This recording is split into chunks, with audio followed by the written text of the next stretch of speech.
প্রিয় ভাইয়ের সাথে আজকে খুনি হাসিনার হাজার হাজার মানুষকে হত্যা করছে।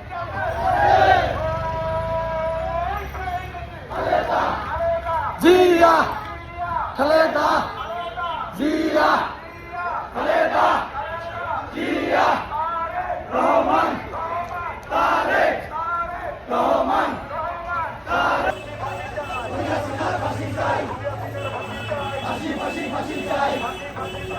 খুনি হাসিনার ফাঁসি চাই, ফাঁসি ফাঁসি ফাঁসি চাই।